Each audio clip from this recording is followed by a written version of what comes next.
파워블로그 선정 기준, 네, 파워블로그 활동성, 네, 파워블로그 활동 지수라고 해서요. 자, 현재는 파워블로그를 지정하지 않습니다. 네. 작년도부터 신규로 네, 지정은 더 이상 안 하겠다라고 해서 2008년도부터 2014년도까지 8년 동안만 파워블로그를 네, 지정을 했어요. 파워블로그의 개념은 연단위별로 카테고리별 활동성이 높은 사람들에게 어떤 명예격으로 이렇게 네, 선정을 했고, 그 정빙으로 네, 엠블럼도 사용할 수 있게끔 하고 감사패도 주고 이렇게 했거든요. 네, 공식적으로 인정을 해줬었습니다. 그래서 네이버 블로그 홈페이지 보면 파워블로그 영역 내에 연단위별로 지정되었던 네, 그 목록들 확인이 가능한데, 블로그를 하는 사람이 굉장히 많잖아요. 근데 카테고리 보면은 파워블로그 영역별로 뭐 2명 또는 많아야 8명 정도밖에 안 되거든요. 카테고리별로. 그러면 그 선정을 어떻게 하느냐? 필터링 걸러내는 거는 프로그램에 의해서 자동화해서 하거든요. 자, 프로그램적인 측면에서 보면은 네, 예를 들어서 뭐 IT 웹 프로그램 네, 주제로 하는 사람들 중에 이 사람이 제일 열심히 한 것 같아요. 그 기준이 이 기준입니다. 네, 파워블로그 선정 기준. 정성적인 데이터가 아니고 정량적인 데이터, 수치화되어진 데이터로 네, 뽑아내거든요. 자, 4가지 지표가 있는데 네, 첫 번째 블로그 활동성 지수. 요거는 나 혼자서도 관리가 돼요. 네. 블로그 운영 기간 얼마나 오랫동안 운영해 왔느냐, 그리고 네, 포스트 수, 글 수가 얼마나 많으냐, 네, 그 다음에 포스트 쓰기 빈도 얼마나 자주 글을 올리느냐와 같은 최근에 포스트 활동성이 포함된다. 네, 글을 직접적으로 써가는 그 활동성이 포함되어진다. 모든 방문자들과요 공유할 수 있는 전체 공개 포스트만 대상으로 합니다. 포스트를 직접 작성했는지 스크랩했거나 네, 수집한 포스트인지를 구분합니다. 네. 다른 사람 선거를 내 블로그에 공유해가지고 이렇게 할 수 있거든요.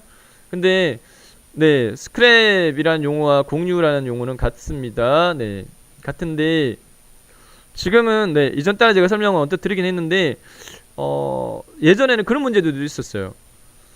원 저작자의 글을요 다른 사람이 스크랩 즉 공유를 했어요. 그 사람의 블로그에 공유했는데, 공유할 때 보여지는 방식이 링크 공유가 있고 본문 공유가 있거든요. 본문 공유하게 되면 본문의 내용이 다 담겨요. 다 보여요. 근데 검색 엔진에서 검색을 하니까 원 저작자의 글이 먼저 상위에 뜨는 게 아니라 스크랩한 글이 상위에 뜨는 그런 문제가 있어가지고 이거는 맞지 않지 않느냐라고 이제 의견 제시가 되어지고 그게 수렴이 됐어요. 수렴이 돼가 현재 기준은 어떻게 되어 있느냐? 내가요, 내 A라는 사람이 쓴 글이 괜찮네. 내 블로그에다가 내가 공유를 해야지. 공유를 했는데 그 원저작자가 네, 본문 허용으로 해놨으면 내 블로그에 원문하고 똑같이 담기는데 원출처는 위에 남아요. 근데 요 공개 범위가 이전에 전체 공개가 됐거든요. 그래서 검색 엔진에서도 검색이 됐어요. 근데 지금은 네, 제한을 줬습니다. 그래서 내가요, A라는 사람이 쓴 글을 내 블로그에 공유를 하게 되면 전체 공개가 안 돼요. 전체 공개가 안 되고 네, 검색 엔진에 노출이 안 돼요. 안 되고 내 블로그에 네, 이웃 관계 맺은 사람들한테만 쫙 퍼져요. 네, 제한적입니다. 네. 자, 그 다음에 블로그 인기도 지수. 여기부터 블로그 포스트 주목도 지수, 포스트 인기도 지수. 여기 3가지는 나 혼자만 관리해서는 안 돼요. 네. 여기에 이웃의 도움이 필요합니다. 왠지 볼게요. 블로그 인기도 지수는 방문자 수, 방문수, 페이지 뷰수 3가지가 틀린데, 일반적으로 블로그의 방문을 이렇게 딱 해보면 네, 해당 그 그래프, 이렇게 방문 그래프 있죠. 그거는 어느 거냐 하면은 요게 보여지는 겁니다. 네, 방문수요. 방문자 수는 순수 방문자 수예요. A라는 사람, B라는 사람, C라는 사람 3명이 내 블로그에 들어왔다. 그러면 그건 3이에요. 방문자 수는 3. 근데 방문수는요, A라는 사람, B라는 사람, C라는 사람이 들어와서 글 내용 봤다가 다시 밖으로 나갔다가 또 한참 후에 오늘 내에 또 들어오면 또 카운팅이 돼요. 네, 중복 카운팅이 될 수 있습니다. 방문수는. 그 다음 페이지 뷰수는요, 내가 쓴 글을 본 글, 네, 조회수예요. 조회수. 근데 어떤 게 제일 높아야 되느냐? 이게 제일 높아야 돼요. 거꾸로 이렇게 방문수보다 방문자 수보다 방문수가 더 많아야 되고, 왜? 몇 번 들어와서 볼거리가 있다, 이렇게 인지가 되니까. 그 다음에 네, 들어와서 네, 하나의 글만 보고 나간 게 아니라 내가 쓴 글을 여러 개를 이렇게 봤다. 네, 그러면은 이제 내부 검색 이제 인식할 때는 아, 이 블로그는 다른 사람이 들어왔을 때 방문했을 때 볼거리가 많은 블로그고요. 네, 그러면은 추천 순위가 높여져요. 추천 순위를 높여져요. 네. 근데 이 수가요 이꼴 이렇게 된 케이스가 안 좋은 케이스거든요. 네. 방문자 수 이꼴 방문 수 이꼴 페이지 뷰 수 이렇게 돼 있으면 네. 들어와서 볼 거리는 하나밖에 없는 블로그야. 이렇게 인식이 되어져요. 그럼 추천 도수가 낮겠죠. 네. 자, 그래서 네, 나중에 저희가 뭐 페이지 뷰수 높이는 방법 설명을 드리도록 할 겁니다. 네. 그다음 이웃수 자, 이 관계성을 뒤에서 바로 설명드릴게요. 블로그의 관계성은 두 가지가 있습니다. 이웃과 서류 이웃이 있습니다. 서류 이웃이 있는데 나를 기준으로 했을 때 네, 나를 이웃으로 추가한 사람들 수를 이야기하는 겁니다. 나를 이웃으로 추가한 사람들은 내가 글을 쓰게 되면 이 사람들한테 글이 전달돼요. 네, 뒤에 개념 설명드릴게요. 네, 그 이웃수입니다. 내 글을 받아보는 수라고 이해하시면 돼요. 내 글을 받아보는 수. 내가 관심 있어서 추가한 사람 수가 아닙니다. 네. 자, 그다음 스크랩 수. 네. 내가 쓴 글을 다른 사람이 공유해 간 수야. 네. 다른 사람이 공유해 갈 만큼 품질이 높은 글들이 많다. 이렇게 인지가 되니까. 네. 블로그 인기 조회수 이런 네, 수치 데이터로 네. 계산합니다. 같은 방문자가 여러 번 방문했는지, 네, 방문자 수와 방문수, 그리고 한 번의 방문으로 포스를 얼마나 보고 가는지, 네, 를 세부적으로 분석해서 특정 지표가 높다 하더라도 반드시 높은 평가를 받는 건 아니다. 네, 이렇게 나와 있어요.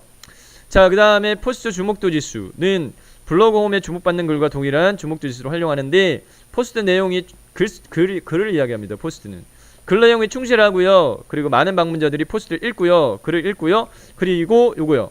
댓글과 공감을 남길수록 주목도 지수는 올라갑니다. 근데 이 댓글과 공감을요. 네. 나 혼자 하기에는 한계가 있어요. 뒤에 보다시피 네. 이 댓글 같은 경우에 네, 세분화시키거든요. 자기가 자기 댓글에 남긴 글인지 다른 사람이 댓글 남긴 건지 분리해가지고 카운팅합니다. 그 다음에 공감 같은 경우에도 내가 내 글에 공감을 남길 수도 있는데 한 번밖에 못 남겨요. 네. 그래서 이걸 남기려면 네, 다른 이웃들의 도움이 필요하다. 그래서 블로그에 속한 포스트 전반의 주목도 지수를 활용하기 때문에 포스트 단위의 주목도 지수랑 좀 다르다. 네. 포스트 인기도 지수는요. 네. 댓글과 뭐 엮인 글, 공감수, 조회수, 스크랩, 네. 글 단위별로 반응 지표로 활용한다. 네. 각각의 반응이 내가 남긴 것인지 이웃이 남긴 것인지 타인이 남긴 것인지에 따라서 다르게 반영된다. 네, 다양한 주제별 블로그를 소개하기 위해 주제별로 반응 지표의 비중을 달리 계산한다. 이렇게 나와 있습니다. 자, 그래서요, 네 가지 지수 중에서 세 가지 지수는 나 혼자 관리 열심히 한다고 해서 안 돼요. 안 되기 때문에 실제적으로 네, 이웃이 필요합니다. 그 이웃 중에서 이웃 관계 뒤에 바로 설명드릴게요. 네, 이웃은 블로그의 관계는 이웃과 서류 이웃 두 종류가 있습니다. 두 종류가 있는데 어쨌든 궁극적으로 말씀드리면요, 초기 단계에는요 서로 도움을 줄 수 있는 서류 이웃, 네, 소수라도 서로 실제적으로 도움을 줄 수 있는 서류 이웃이 필요하다. 초기는요. 볼게요. 네, 우선 개념은 서류 이웃은요 수평 관계입니다. 근데 폐쇄적이에요. 무슨 말이냐? 수락 절차가 있습니다. 내가요 서류 이웃 하고 싶다고 해가지고요 뚝딱 관계가 맺어지는 게 아니라 네, 내가요 상대방한테 서류 이웃 요청을 해야 돼요. 그러면 상대방이 오케이라고 수락 이렇게 해줘야지만 관계가 맺어져요. 서류 이웃 관계가 되면요 내가 쓴 글이요 서류 이웃한테 전달돼요. 그리고 서류 이웃이 쓴 글이요 나한테도 전달돼요. 네, 이웃 색을 부분에서. 그래서 네, 굳이 그 사람한테 방문 안 해도 되고요. 내가 쓴 글도 마찬가지 자동 전달 되어진다. 네, 그 사람한테 노출된다. 이렇게 이해하시면 되겠습니다. 그 다음에 이웃은요, 네, 수직 관계입니다. 수직 관계고 수락 절차는 필요 없어요. 그래서 개방 관계다 이렇게 소개해놨는데, 네, 요렇게 개념 잡으시면 돼요. 그런데 수직 관계에서는 네, 나를 기준으로 했을 때 내가 추가한 이웃이 있고요. 뭐 용어적인 측면에서는 이해도를 높이기 위해 가지고 제가 상위 이웃이라고 네, 표현하겠습니다. 나를 기준으로 해서. 내가 관심 있어가지고 네, 추가한 이웃, 상위 이웃. 이 상위 이웃은 이 사람이 새로 쓴 글은 나한테 전달돼요. 근데 내가 쓴 글은 전달 안 돼요. 근데 나를 관심을 두고 나를 내 이웃 추가한 사람이 있겠죠. 이걸 이제 하위 이웃이라고 제가 견뎌 잡을게요. 네. 그러면 내가 쓴 글은 하위 이웃들한테는 전달돼요. 근데 하위 이웃들이 쓴 글은 나한테 전달 안 돼요. 근데 서류 이웃은 수평 관계이기 때문에 수평 관계이기 때문에 서로 간에 이 두 개의 역할을 같이 합니다. 상위 이웃, 하위 이웃이라는 역할이 같이 됩니다. 그래서 어쨌든 내가 쓴 글은 이 사람한테 전달되고 이 사람 쓴 글은 나한테 전달도 진다 라는 부분입니다. 근데 서류 이웃은 일반적으로요, 뭐 파블로그 이런 데 들어가가지고 서류 요청하면 웬만하면 수락 안 해요. 안 하고 내 글이 관심 있으면 그냥 이웃 추가하세요. 이렇게 이야기를 합니다. 그래서 수락 절차를 거친다. 그래서 실제적으로 블로그 활성화 초기 단계에서는 서로 활동해 줄 수 있는 소수의 서류 이웃들이 오히려 중요도가 높다.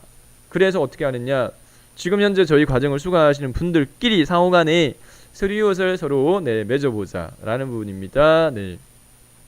자, 그래서 제가요 여기 단에다가 뒤에 거 가지고 설명드리고 할게요. 상대방 블로그에 접속한 다음에 바로 보여드리도록 하겠습니다. 직접 설명드릴게요. 자, 저희가 교육과정 밴드에 제가 질문을 이렇게 올렸었고요. 질문에 대한 답으로서 본인의 성함과 그리고 블로그 주소, 그 다음에 블로그 운영 목적 뭐 이렇게 설명을 조금 달아주세요 라고 해서 이렇게 달았잖아요. 자, 여기 교육과정 밴드에 접속했습니다. 접속해서 제가 제 거를 추가할 수는 없으니까 제가 정초월님을 주소가 조금 잘못 걸리셨는데 우선은 그러면 여기 요 수정을 요거 수정할 수 있거든요. 정초월님 본인 걸 선택하셔야 수정할 수 있거든요. 여기 쉼표 여기를 한 칸 띄우셔야 될 것 같아요. 그래야지 요렇게만 주소가 걸릴 거거든요. 우선 제가 한번 클릭 한번 해볼게요. 여기 접속되는지 선택 한번 해볼게요. 주소가 주소가 잘못 걸렸어요. 그 수정이 좀 필요합니다. 제가 위에 이렇게 적어 놓은 것처럼 요 보시다시피 주소 적고 난 다음에 한 칸 띄우고 쉼표하세요. 아니면 요 쉼표하고 난 다음에 한 칸 띄우든지 밑에처럼. 지금 현재 여기가 지금 안 띄워져 있거든요. 01, 05 쉼표하고 그다음 뒤에 바로 붙어 있는데 여기 한 칸 스페이스 한번 눌러가지고 띄우시면 요 주소까지만 링크가 걸릴 겁니다. 김미령님을 예로 해서 제가 한번 서류원 맺는 과정 보여드리겠습니다. 요 주소 링크 걸려 있으니까 요거 터치. 다시요.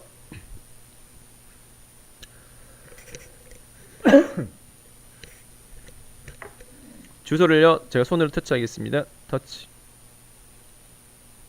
접속되죠. 접속됐습니다. 접속됐고요. 요거요, 이웃 추가. 이웃 추가를 선택을 하게 되면 창이 별도로 하나 뜹니다. 이렇게 뜨면서 자, 기본값이 어떻게 되어 있냐, 이웃으로 추가합니다 라고 되어 있거든요. 이거는 동의 절차를 필요로 하지 않습니다. 그냥 이 상태에서요 체크 누르면 끝이에요. 체크 누르면 그냥 관계가 뚝딱 맺어지는데, 서류 이웃은요 터치 이렇게 하게 되면 블링님이 서류 이웃 신청을 수락해야지만 이웃에 그래서 블링님의 모든 것을 볼 수 있다 이렇게 안내되어 있죠. 그 다음 밑에 보면은 본인의 그룹이 있는데, 저는 지금 그룹 종류를 좀 많이 해놨는데 여러분들은 그냥 새 그룹 뭐 이렇게 되어 있을 거예요. 그냥 이 상태에서 그냥 둬도 됩니다. 스마트폰에서 관리할 수 없고 PC의 이웃 관리에서 관리할 수 있기 때문에 우선은요 이웃수가 안 많으면 그냥 둬도 상관없습니다. 참고적으로 저는 과정을 요렇게 자, 주의해야 할 부분은 뭐냐면 밑에요. 밑에 서류 이웃 신청 안에 메시지가 있어요. 메시지 기본값이 우리 서류 이웃해요 이렇게 돼 있거든요. 우리 서류 이웃해요 라고 돼 있는데 앞부분에 부연 설명을 좀 더 추가시키세요. 신청하는 당사자에 대한 소개를 조금 추가시켜야 이 사람이 누군지. 자, 뭐 저희 교육과정요 뭐 고향 파워블로그 과정 수강하는 누구입니다 그 문구 정도만 추가하셔도 지금 같이 교육받으시는 분이구나 라고 해서 오케이 이렇게 하겠죠. 저는 파워블로그 강사라고 이렇게 표기를 할게요.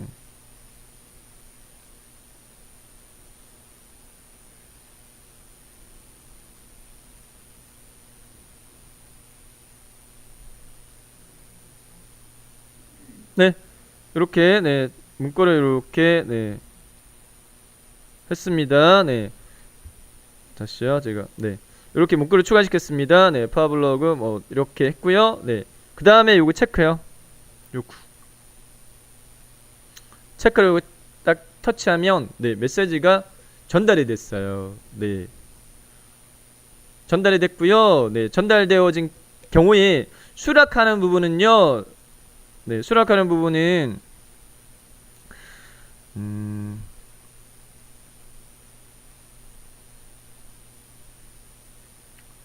지금 현재 네 여러분들이 블로그 앱 네 네이버 블로그 앱 설치가 되어 있으면 네이버 블로그 앱 설치가 안 되어 있으면 네 플레이스토어나 네 앱스토어에서 네이버 블로그라고 검색하시면 앱 설치되거든요. 네 설치할 수 있거든요.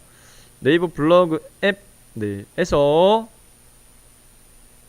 제가 설치를 좀 하세요라고 제가 말씀을 좀 드렸던 것 같은데 네 본인의 블로그 앱에서 보면 요게 계속 버전 업이 되어지면서 화면 구성이 좀 달라졌어요. 네 블로그 앱은 밑에 단에 고정 메뉴로 되어 있거든요. 네 요게 보면 알림이라고 있어요. 요 알림을 터치를 이렇게 딱 하면 네 다른 사람이 나한테 서류 요청을 하게 되면 여기 단에 이렇게 안내로 이렇게 뜹니다. 누구누구님이 서류 신청을 했습니다. 이렇게 떴잖아요. 네, 네, 코엔 베이비 룩스 맘사랑님이 서류 신청을 했습니다. 1분 전에 이렇게 되어 있습니다. 네, 요거를 터치. 아니면 위에 보면 서류 신청 블로그 이렇게 뜨잖아요. 네, 요거 터치해도 됩니다. 요거 터치 딱 하면 네, 이렇게 서류 요청 들어온 목록이 네, 잠시만요.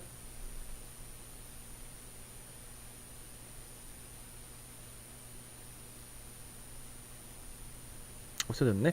네, 이렇게 들어왔어요. 네, 서류 요청이 들어왔다. 네, 여기에 대해서요. 네, 수락을 해야지만 관계가 맺어집니다. 그래서 수락할 때 그러면 그룹을 어디다 할까요? 라고 이렇게 묻거든요. 네, 현재 아까 제가 전제로 말씀드린 것처럼 새 그룹 하나밖에 없으면 그냥 새 그룹 상태로 그대로 두시고 그냥 수락하시면 돼요. 네, 저는 그룹 종류를 좀 나눠놨기 때문에 네.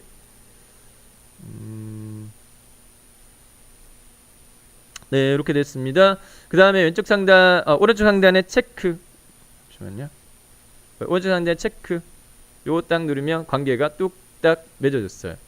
요청을 받은 케이스에는. 상호간에 두 번 서로 크로스 해가지고 신청할 필요는 없어요. 네. 한 분이 요청하면 상대방이 수락하게 되면 어쨌든 둘 다 서로의 관계는 뚝딱 맺어져요. 자, 해서요. 네. 지금 현재 밴드에 네, 저희 교육과정 밴드에 지금 현재 여기에 네 주소 목록들이 있잖아요. 제가 질문을 드렸고 거기에 대한 네 댓글로 작성되어진 주소 여기 목록들이 있잖아요. 여기에 터치 이렇게 하셔가지고 서로 간에 네 서류역 관계 맺는 절차를 좀 네, 하는 시간을 가지도록 하겠습니다. 자, 실제적으로 블로그를 조금 해보신 분들은 서류이웃을 예를 들어서 뭐 한 10명 맺으려고 한다. 내가 10번 신청하면 되겠지. 안 그렇습니다. 네. 상대방이 수락 잘 안 해줘요. 그리고 수락 뭐 했다 하더라도 실제적인 활동성요. 내가 쓴 글에 대해서 댓글이나 덧글이나 공감요, 하트요. 이거 눌러주는 거. 네. 그런 부분들이 적극적으로 서포트가 안 되거든요. 그렇기 때문에 초기 단계에서는요. 네. 소수라 하더라도 내가 쓴 글에 대해서 네. 공감이나 댓글을 남겨줄 수 있는 서류이웃이 중요합니다. 참고적으로 뭐 저 같은 경우에는 뭐 이웃 수가 네, 뭐 1000명 이상이라 하더라도 제가 글을 썼다 댓글과 공감 눌러주는 수는 한 1% 네, 정도밖에 안 돼요. 한 10여 분 정도밖에 안 되거든요. 자, 그건 이제 제가 이제 직접적으로 활동을 많이 안 해서 그런 부분들도 있습니다. 그 수가 증가하기 위해서는 네, 상대방한테 내가 먼저 다가가서 상대방이 쓴 글에 대해서 네, 댓글과 공감을 남기면 그분은 제 블로그에 와서 제가 쓴 글에 댓글과 공감을 남겨요. 그래서 이제 블로그 같은 경우에는 네, 어떤 댓글과 공감의 네, 그 수를 더 증가시키고 싶다. 그럼 내가 먼저 다가가야 돼요. 그런 특징이 있습니다. 네, 여기까지 설명드렸어요. 네.